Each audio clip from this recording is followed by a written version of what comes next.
Hello বন্ধুরা, ভালোবাসার সকল রকমের গল্প পেতে এক্ষুনি আমাদের খোকনস ফিল্ম চ্যানেলটি সাবস্ক্রাইব করে পাশ থাকা বেল আইকনটি বাজিয়ে দিও। জাহানের কোমর জড়িয়ে ধরে তার পিছনে শুয়ে আছি, তার সাথে কথা বলছি আর একটু পরে পরে তার ঘাড়ে একটা করে চুমু দিচ্ছি। চুমু দেওয়ার সাথে সাথে জাহান কেঁপে উঠছে, সুরসুরি অনুভব করছে বোধহয়, তাই বারে বারে ঘাড় সরিয়ে নিচ্ছে। হয়তো সুরসুরি লাগার সাথে একটা ভালো লাগাও কাজ করছে, তাই আবার আগের মতো করে শুয়ে পড়েছে। আমি ব্যাপারটা বুঝতে পেরেছি, জাহানের ভালো খারাপ দুটা একসাথেই লাগছে। ভালো লাগছে আমি আদর করছি তাই, আর খারাপ লাগছে কারণ সে আমার বুকে ঘুমাতে পারছে না। আমি নিজে নিজে হাজারো কথা বলছি, কিন্তু জাহান একটারও জবাব দিচ্ছে না। সে মুখ ফুটে বলছেও না সে যে আমার বুকে ঘুমাতে চায়, আর আমি তো আছি মজাতেই। আচ্ছা, জাহান তো আমাকে বলতে পারে যে সে আমার বুকে ঘুমাতে চায়। বিয়ের 1 সপ্তাহ হয়ে গেছে তো কি হয়েছে, আমি তো তার সাথে সম্পূর্ণ ফ্রি। আর আমি যতটুকু শুনেছিলাম যে নাকি স্কুল লাইফ থেকে আমাকে ভালোবাসতো, কিন্তু কথা হচ্ছে আমি জানতামও না এই মেয়ে আমাদের স্কুলে আছে। আমি একটু শক্ত করে জাহানকে জড়িয়ে ধরলাম, সে কিছু বলল না। এমনি কি জাহান কথা কম বলে? ওহ, সে তো সবার সাথে চটাং চটাং করে কথা বলে, যাকে বলে একেবারে স্ট্রেট ফরওয়ার্ড। কিন্তু আমার সাথে বলে না কেন? আচ্ছা, আমি যদি জাহানকে এখন বুকে নেই তাহলে কি হবে? সে কি থাকতে চাইবে নাকি বুক থেকে নেমে পড়বে? আচ্ছা, চেষ্টা করেই দেখি কি হয়।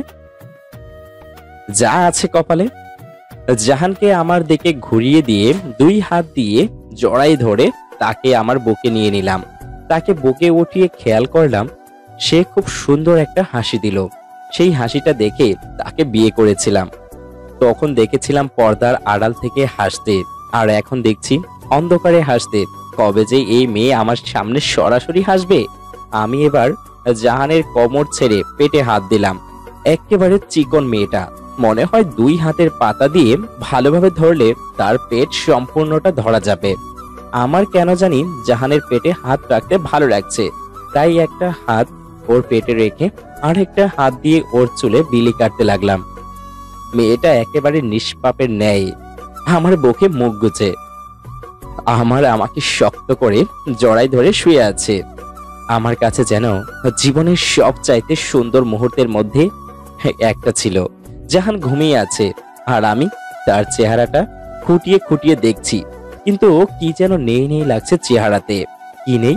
কপালের টিপ আছে, চোখে কাজল আছে, ঠোঁটের কোণে তিল আছে, ঠোঁটের লিপস্টিক নেই। এই তো পেয়েছি, জাহান লিপস্টিক দেয় নাই। কেন দেয় নাই? ওহ, আমি তো বাসর রাতেই তাকে বলে দিয়েছিলাম যেদিন আমাকে লিপ কিস করতে ইচ্ছে করবে সেদিন যেন সে লিপস্টিক দেয়। তার মানে কি এখনো সে আমার থেকে লিপ কিস চায় না? আরে সমস্যা নেই, আজকে বকে উঠেছে, কালকে কিসও করে নেবে। কিন্তু এই মেয়েটা আমার সাথে কথা এত কম বলে কেন? আমি কি দেখতে খারাপ? আরে না, এসব কি ভাবছি? আমি দেখতে খারাপ হলে কি তার ক্রাশ হতাম নাকি? তাহলে কারণটা কি? কেন সে আমার সাথে কথা বলে না? বিয়ের আগে কত গল্প পড়েছি, শালাই সবার বউ নাকি গুন্ডা টাইপের হয়, হ্যান হয় ত্যান হয়, আরো কত কি হয়, কিন্তু আমারটা এমন কেন? আমার শালিকা বলেছিল তার বোন হতে বেঁচে থাকতে, তখন ভেবেছিলাম কি না কি এসে জুটলো আমার কপালে, কিন্তু এ দেখি বরফের চেয়েও বেশি ঠান্ডা। কোনো কিছু বলেই না, একটু হাসি তামাশাও করে না। খাবার সময় ডাকতে আসে, ঘুমানোর সময় ঘুমাতে আসে। আজকে নতুন জিনিস ঘটলো একটা, এই প্রথম জাহান আমাকে জড়াই ধরে শুয়ে আছে। আমি আগে খেয়াল করি নাই, কিন্তু আজকে প্রথম সে আমাকে জড়াই ধরে শুয়ে আছে, আর আমি তাকে আমার বুকে আগলে রেখেছি। আচ্ছা, যদি জাহানের ঘাড়ে এখন চুমু খাই তাহলে কি ও জেগে যাবে? আমি এত আজগবি জিনিস কেন ভাবতেছি? আরে এ তো আমার বউ, আমার সম্পদ, আমি যেভাবে খুশি ওকে ব্যবহার করতেই পারি। এখন আমি তো ওকে ব্যবহার করব না, শুধু একটা চুমু খাবো। দিয়ে দিলাম এক চুমু। জাহান একটু নড়ে চড়ে উঠলো, কিন্তু ঘুম ভাঙলো না। আমি জাহানকে যত দেখছি ততই মুগ্ধ হচ্ছি। এখন আবার কেমন কেমন যেন লাগছে, মনটা একটু অন্যরকম হয়ে যাচ্ছে। আমি জাহানকে বলেছিলাম তার সম্মতি ছাড়া তার সাথে কিছুই করব না, কিন্তু এই যে আজকে তো কথার বরখেলাপ করে ফেললাম। কিন্তু সে তো এটাই চাইছিল, যদিও মুখ ফুটে বলে নাই। না, এখন আর থাকা যাবে না। তার দিকে তাকিয়ে থাকলে কখন যে কি করে ফেলবে বলতে পারি না। তার চেয়ে বরং আমি একটু ছাদ থেকে ঘুরে আসি। জাহানকে নামানোর প্ল্যানিং করলাম, কিন্তু যেভাবে আমাকে ধরে আছে আমি চাইলেই তাকে নামাতে পারবো না বুক থেকে। আর যদি নামিয়ে দিই তাহলে হয় সে জেগে যাবে, না হয় আমাকে আরো শক্ত করে ধরে রাখবে। কি করব? আচ্ছা, যা আছে কপালে, একদিকে কাত হয়ে গেলাম। এ কি, জাহান নড়ছেও না? বাহ, ভালোই তো। কিন্তু যেই মেয়েকে ঘুমের মধ্যে চুলের গন্ধ নিতে গেলে ঘুম ভেঙে যায়, তাকে আজ বুক থেকে নামিয়ে দিলাম, কোনো নড়াচড়াও করলো না। আচ্ছা, যাই হোক, যাই একটু ছাদ থেকে ঘুরে আসি। আকাশের দিকে তাকিয়ে আছি, চাঁদটাকে আমার চাঁদের সাথে তুলনা করে দেখছি, কিন্তু এ তো আমার চাঁদের কাছে কিছুই না। কিন্তু এত মন মুগ্ধকর একটা অবস্থা দেখে যেতেই ইচ্ছে হচ্ছে, আবার দাঁড়িয়ে থাকতেও কষ্ট হচ্ছে। এখন যদি আমার চাঁদটা আমার সাথে থাকতো তাহলেই এই চাঁদটাও লজ্জা পেয়ে যেত। চিৎকার করে বলতাম, চাঁদ, তোমাকে দেখতে যতই সুন্দর হোক, তুমি আমার চাঁদের কাছে কিছুই না। তখন খেয়াল করলাম চাঁদের বুকে কালো দাগ। তখন হারামি আধুরি কাহিনী মুভিটার একটা ডায়লগ মনে পড়ে গেল, যেটার বাংলা অনুবাদ কিছুটা এরকম: সুন্দর বস্তু সুন্দর লাগে যদি তার গায়ে দাগ থাকে। আচ্ছা, জাহানের বুকে কি কোনো দাগ আছে? আরে কি বলছি, এসব আমি মিন করতে চেয়েছি। জাহানের চাঁদমুখ চেহারার কি কোনো দাগ আছে, মানে তিল আর কি, যেটার প্রতি আমি সবচাইতে বেশি দুর্বল। জাহানের সাথে ভালো করে কথাই হয় না, কি করে বুঝবো? তার চেহারার দিকে তাকিয়ে থাকলেও যে সে সরে যায় আর রাতে আসে অন্ধকারের মধ্যে, তখন তো আর বোঝাই যায় না। এসব ভাবতে ভাবতেই নিজের অজান্তেই মনটা খারাপ হয়ে গেল, মুখটা হয়ে গেল মলিন। আমি চপ করে এক কোণে বসে পড়লাম ছাদের। হঠাৎ করে একটা SMS আসলো ফোনে, অচেনা নাম্বার থেকে। এটা কার নাম্বার? আর বেশি অবাক হলাম মেসেজের ধরন দেখে। মেসেজের লেখা ছিল, হার্টবিট শুনতে দিলেন না?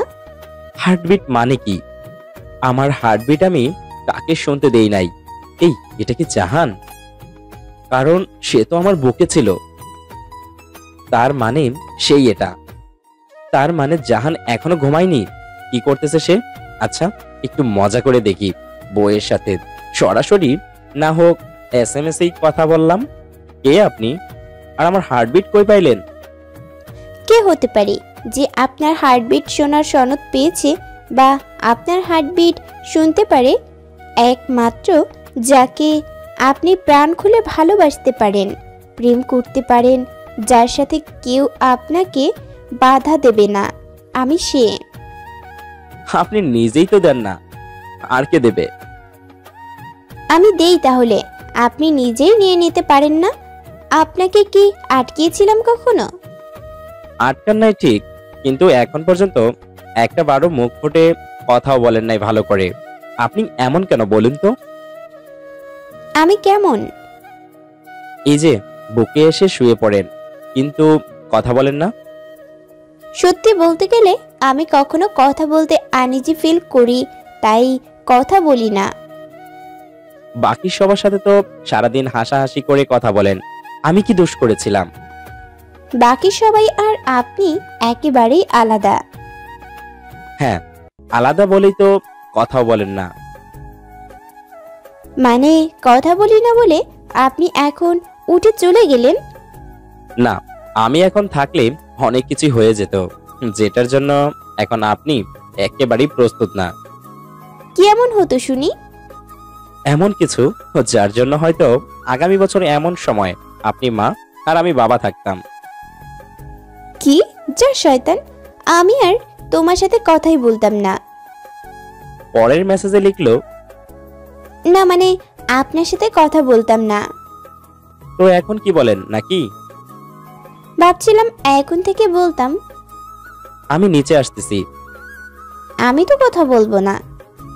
তাহলে আর কি, আজকে আমার চাঁদটা নাই দেখলাম, এই চাঁদটাকে দেখে রাত পার করে দেব। মানে কি? এক্ষুনি নিচে আসুন, না হয় সর্দি হবে, তার থেকে জ্বর, তারপরে আপনি বিছানায় পড়ে থাকবেন আর আমি কষ্ট করে আপনাকে সেবা করব। তার চেয়ে বরং এক্ষুনি নিচে চলে আসুন। আপনি কথা না বললে আমি নিচে আসছি না। আপনি আসবেন কিনা? আপনি চাইলেই আসবো। আমি তো চাই আপনি নিচে এসে আমাকে বুকে নিয়ে রাখুন আর আগের মতো করে চুমু খান। সত্যি? তোকে মিথ্যা বলতেছি মনে হয়?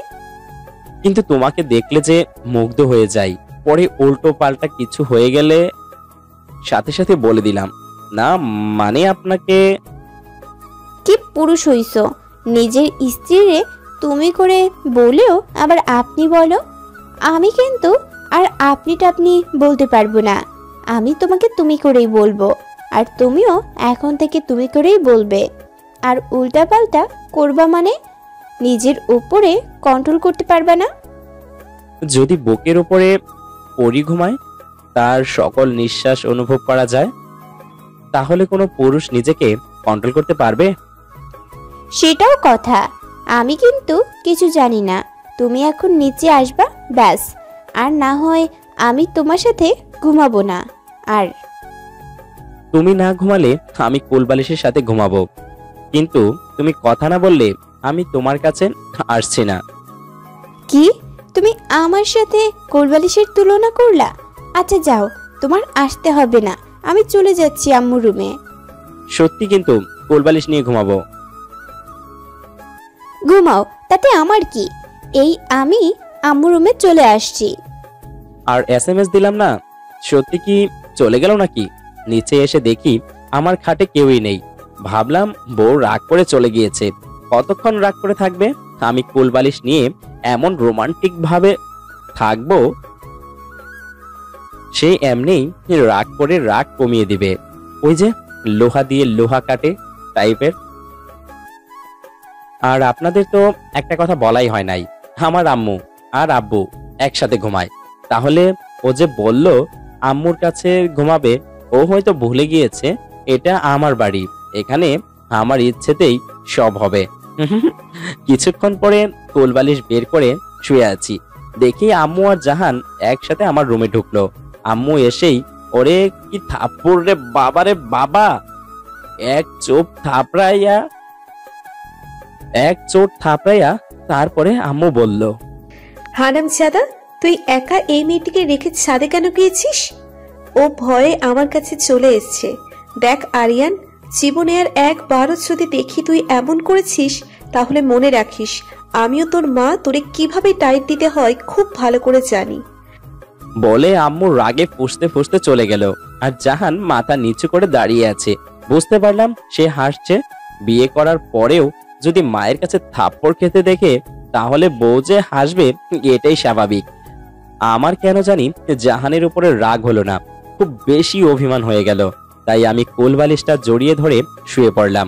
সেও আমার পাশে এসে শুয়ে পড়ল। আমি তাকিয়েছিলাম, খুব খারাপ লাগছিল। আমি জাহানের হাতের ছায়া দেখতে পেলাম, বুঝলাম সে আমাকে জড়িয়ে ধরবে। আমি বললাম কেউ যাতে আমাকে জড়িয়ে না ধরে বা আমাকে ধরার চেষ্টা না করে। তারপর দেখলাম হাতের ছায়াটা সরে গেল। কেন জানি ঘুম হচ্ছে না। মনে হয় আম্মুর হাতের থাপ্পড় খাইছি বউয়ের সামনে, তাই এমন হচ্ছে। কিন্তু আমাকে তো আম্মু সারাদিনই মারে। থাপ্পড় কেন, ঝাড়ুর বাড়িও খাইছি।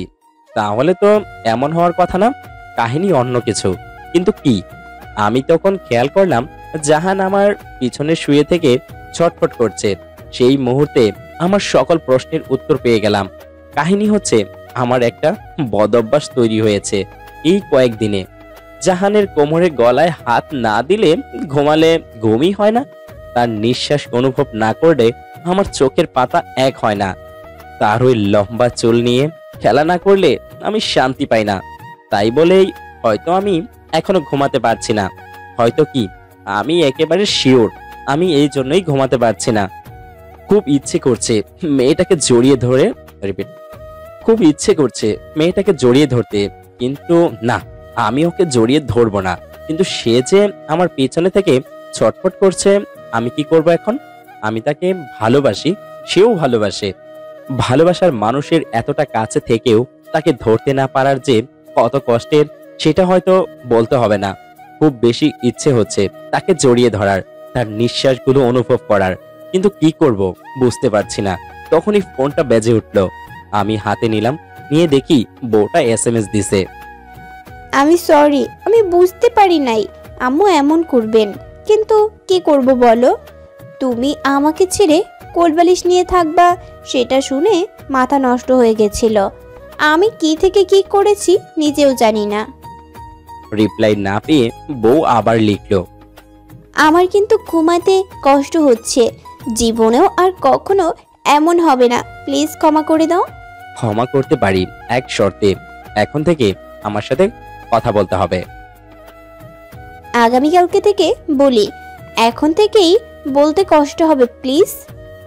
তাহলে বকে উঠতে পারবে না, শুধু হাত করে ঘুমাতে হবে, বলে দিলাম। সেটা দেখা যাবে। SMS দেখার আগেই বউ আমাকে শক্ত করে জড়াই ধরলো। শালার কয়জনের কপালে জুটে এমন বউ, আমিও আর কম কিসে। আমিও তাকে ধরলাম জড়িয়ে, খুব কাছে একজন আরেকজনের। আমার মনের মধ্যে কিছু কিছু হচ্ছিল, আবার শরীরের মধ্যেও কিছু কিছু হচ্ছিল। যেমন হার্টবিট বেড়ে যাচ্ছিল অনেক, চোখ বারে বারে ঘুরে ফিরে জাহানের ঠোঁটের দিকে যাচ্ছিল, কিন্তু ইচ্ছে করে সরিয়ে নিচ্ছিলাম। আবার সেই বেহায়া চোখ সেই স্থানেই ফিরে যাচ্ছিল। কি করব ভেবে পাচ্ছিলাম না। চোখ বন্ধ করলে আজে বাজে চিন্তা মাথায় আসে। আমি খুব কষ্ট করে হলেও নিজেকে কন্ট্রোল করে নিলাম। প্রথম দিকে 10 মিনিট সব ঠিক ছিল, কিন্তু কিছুক্ষণ পরে আমার হাত কাঁপা শুরু হয়ে গেল। জাহান হয়তো ব্যাপারটা বুঝতে পারছিল এবং সে চাচ্ছিল যে আমি নিজেকে কন্ট্রোল না করি, তাই সে ইচ্ছে করে আমার ঠোঁটের পাশে একটা চুমু খায়। ওই যে দেখেন না, কত মুভিতে দেখায় একেবারে ঠোঁটে চুমু খায় না, তার আশেপাশে খায়। এই স্থানেও কেসটা ঠিক একই। আমার নিজেকে কন্ট্রোল করা খুব কষ্টের হয়ে গেল। আমি জাহানকে ছেড়ে দিলাম, কিন্তু এই মেয়ে তো আমাকে ছাড়ছেই না। আমি কোনো মতে নিজেকে কন্ট্রোল করে নিলাম, কিন্তু আমি ঘুমাতে পারবো না সেটা আমি জানি। প্রায় রাত 3টা হবে, আমি এখনো ছাদের দিকে তাকিয়ে আছি আর মনে মনে ভাবছি, আরে ধুর, কই আমার এখনো বিয়েই হয় নাই। আমার কোলবালিশের হাত আছে, সেটা দিয়ে আমাকে আষ্টে পিষ্টে জড়িয়ে আছে। শত হোক আমার কোলবালিশ, একটু ভয় তো থাকবেই। আমি পলাই, ওই তো কত ভয় পায়। আর গরম নিঃশ্বাস টিশ্বাস কিচ্ছুই লাগছে না। এসব হচ্ছে কারণ গরম পড়তেছে তো, তাই আর কি। এসব আউল ফাউল জিনিস নিজেকে বোঝালাম। আমার বিবেকটা বুঝেছে ঠিকই, কিন্তু এই বেহায়া মনটা কিছুই বোঝে না। হার্টবিট বেড়েই চলেছে। আর জাহান কিভাবে আমার বুকে ঘুমাচ্ছে, আমি নিজেই তো আমার হার্টবিট শুনতে পাচ্ছি। সে কি করে আমার বুকে মাথা দিয়ে ঘুমাচ্ছে। শেষ রাতের দিকে জাহান আমার উপরে পা তুলে দেয়, সেই জায়গায় না, ওই জায়গায়। হ্যাঁ, যেটা ভাবছেন সেটাই। আমি তো পুরাই শেষ। কোনো রকমে জাহানকে রেখে যেই উঠতে যাব, তখনই জাহান বলে উঠল, অনেক ধৈর্য পরীক্ষা নিয়ে নিছি, তুমি পাশ করে ফেলেছো। এখন এই মুহূর্ত থেকে আমি তোমার। তুমি না আমাকে স্কুলে ফাজলামো করে জান ডাকতা, এখন থেকে আমি সত্যি তোমার জান। দেখে নাও, আমি কিন্তু বলেছিলাম তুমি আমাকে জান বলছো, এটা তোমার জন্য খুব খারাপ হবে। মিলিয়ে দেখো কথা মিলছে কি। আমার কলিজাটা আমার সাথে কথা বলছে। আমি তো খুশিতে আত্মহারা হয়ে গিয়েছি। আর যেটা বলেছে সেটা শুনে তো সব দাঁড়াই গিয়েছে, মানে শরীরের লোম দাঁড়াই গেছে। আপনারা আবার অন্য কিছু ভাববেন না। তারপরে সকালে আমি শুয়ে আছি জাহান আমার বুকের উপরে। অবশ্যই কারো গায়ে কাপড় নাই, ওই যে মুভিতে যেমন থাকে আর কি, নায়কের গায়ের উপরে নায়িকা থাকে, তাদের উপরে থাকে একটা চাদর। সেই কাহিনীটা সেম এখানেও ঘটেছে। আমি জাহানের দিকে তাকিয়ে আছি। আজকে প্ল্যানিং করেছি জাহানকে নিয়ে গিয়ে চাঁদকে একটু লজ্জা দেব। চাঁদের চেয়ে এক কোণেও কম সুন্দর না আমার জাহান। কিন্তু কথা হচ্ছে, এই মেয়ে এতক্ষণ কেন ঘুমাচ্ছে? কখনো তো এত ঘুমায় না ও। আমি ঘুম থেকে ওঠার আগে সে উঠে চলে যেত। আজ আমি উঠে তাকে দেখতেছি, সে আমার ঘুম থেকে উঠছেই না। এসব ভাবছি, তখনই জাহান আমাকে চমকে দিয়ে বলে উঠল, আমি চলে গেলে তুমি দেখবা কি? আমি এতটাই ভয় পেয়ে গিয়েছিলাম যে প্রায় পড়েই যেতাম আর একটু হলে। মানে কি, তুমি জেগে আছো? জাহান চোখ খুলল। হ্যাঁ জনাব, আমি জেগে আছি। আমি আমার দিকে তাকিয়ে থাকা উপভোগ করছিলাম। আমি জাহানকে ধরে চুমু খেলাম, আবার জাহানকে জড়াই ধরে বললাম, রাতের ঘটনাটা হবে নাকি রিপিট টেলিকাস্ট? যা শয়তান, ভালোবাসা বাঁচায় রাখো, না হয় পরে শেষ হয়ে যাবে। আরে না, অনেক আছে। তোমার মতো আরো 20 থেকে 30 জন এলেও শেষ হবে না। বলেই মুখে হাত দিলাম, কারণ এটা বলার মতো কোনো কথাই না। নিজের বউরে এসব বললাম। আমি তাকিয়ে দেখি জাহান অগ্নি দৃষ্টিতে আমার দিকে তাকিয়ে আছে। আমি অনেক বড় একটা ভুল করেছি, সেটা বুঝতে পারছি। সেটা বড় কথা নয়, বড় কথা হচ্ছে জাহান এখন আমার সাথে কি করবে। সে বলতো, কসম খোদার, তুই যদি আর একদিন এমন কথা বলস বা তোর মাকে আর আমাকে ছাড়া অন্য একটা মেয়ের দিকে তাকাস, এবার হোক সে তোর বোন, কসম করে বলতেছি তোরে খুন করে আমিও মরে যাব। বিশ্বাস করেন ভাই ও তাদের বোনেরা, কলিজাটা একেবারে একটু হয়ে গিয়েছিল। তখন মনে হয়েছিল যে যখন বউ কথা না বলতো তখনই ভালো ছিল, কিন্তু একটা জিনিসে মজা পাইছি। তার পরের মুহূর্তেই জাহান বলল, দেখব আজ তোর মধ্যে কত ভালোবাসা আছে। তারপরে যা হবার হয়েছে আর কি। সকাল 11টায় জাহান আমার বুকের উপরে, সে আমাকে ধরে আছে। আমি শুধু ভাবছি সে কি করে পারলো, যেই মেয়েটা গতকাল রাত 12টা অবধি কথা বলে নাই আমার সাথে, সেই মেয়েটা আজকে আমার সাথে এসব করছে। হায়রে নারী জাতি, সত্যি তোর বহুরূপ। ওই সময়ে আমার ওই গাড়ির ছবিটার কথা মনে পড়েছিল, যেটিতে বলা হয়েছে মেয়েদের মন বোঝা, আর এই গাড়িটার সময় দিচ্ছে না একরকম। তখন আমি মনে মনে বলেছিলাম, না রে ভাই, মেয়েদের মন বোঝা আরো বহুত বেশি কঠিন। আমার সকল মনে করা তরায় বাধা দিয়ে জাহান বলে উঠল, কি বাবু, হইছে নাকি আরো ভালোবাসবা? আমি চুপ করে তার দিকে তাকিয়ে রইলাম। আমার তখন মনে হচ্ছিল বিরিয়ানি খাওয়ার সময় যে ভাবে আমরা লেবু চিপে সব রস বের করে নেই, এই মেয়েরও আমার সাথে তেমনটাই করতে যাচ্ছে। আমি চুপ করে রইলাম। তখন জাহান আবার বলল, বুঝতে পারছি, আরো ইচ্ছা আছে তাই না? আচ্ছা চলে আসো, আর এক দফা হয়ে যাক। আমি তখন জাহানকে আমার ওপর থেকে ফেলে দিয়ে কোনো মতে দিলাম এক দৌড়, বাথরুমে গিয়ে দরজা আটকাইয়া দিছি। সে অনেক ধাক্কা ছিল, আমি আর দরজা খুলি নাই। অনেকক্ষণ পরে জাহান বলল, আচ্ছা আমার তো ফ্রেশ হতে হবে তাই না? না হলে তো বাইরেও যেতে পারবো না। আজকের জন্য তোমার ছুটি, রাতে আবার ধরবো। আমি একটু সাহস পেয়ে বের হয়ে এলাম। জাহান আমার দিকে দেখে একটা হাসি দিয়ে ভেতরে চলে গেল। ওরে মারে, এটা কি ছিল? আমি সেই স্থানেই দাঁড়ায় রইলাম, আর জাহানের হাসিটা বারে বারে আমার চোখে ভাসতে লাগলো। কতক্ষণ দাঁড়িয়ে ছিলাম মনে নাই। জাহানের স্পর্শে বাস্তবতায় ফিরলাম। তাকাই দেখি জাহান লিপস্টিক মারছে, মানে আজকে আমি লিপস্টিক খাবো। হঠাৎ করেই জাহান বলে উঠল, এই যে মশাই, এখন আপনি কি জামা প্যান্ট ছাড়াই থাকবেন নাকি? আমি নিচে তাকিয়ে দেখি সর্বনাশ, এখনো কিছুই পরি নাই। আপনারা আবার কিছু দেখেন না। আর জাহান আমার দিকে তাকিয়ে হাসতেছে। আমি জামা প্যান্ট পরে নিলাম। তারপরে জাহান আর আমি নিচে চলে এলাম। এসে লাঞ্চ করলাম, কারণ আমরা সকালে যা করেছি তাতে আমাদের ব্রেকফাস্টের সময় শেষ। কিছুক্ষণ পরে আম্মু আসলো আর আমাকে বলল, আমি সত্যি অনেক দুঃখিত আরিয়ান, আসলে আমি তোকে মারতে চাইনি, কিন্তু কেন জানি তোর উপরে অনেক রাগ হয়েছিল, তাই মেরে দিয়েছি। কিন্তু আমি তোর জন্য কিছু একটা নিয়ে আসছি, যেটা দেখলে তোর মন খুশি হয়ে যাবে। বলেই আম্মু আমার হাতে 2টা টিকিট ধরিয়ে দিল, স্বপ্নের রাজ্য সুইজারল্যান্ডের। আমি আম্মুর দিকে আহাম্মকের মতো তাকায় আছি। কেমনে কি? সে বলল অনেক আগেই নাকি আনিয়ে রাখছিল, মানে আমাদের বিয়ের দিন। আজকে সন্ধ্যায় ফ্লাইট। আমি তো পুরাই হয়ে গেলাম আজকে। জাহান যা করেছে, এখন না জানি সুইজারল্যান্ডে কি করে। আমি অসহায়ত্বের মতো দৃষ্টিতে জাহানের দিকে তাকালাম। সে মিটিমিটি করে হাসছে। আমার কেন জানি মনে হচ্ছিল তার চোখগুলো বলছে, আসো বাবু, খেলা হবে।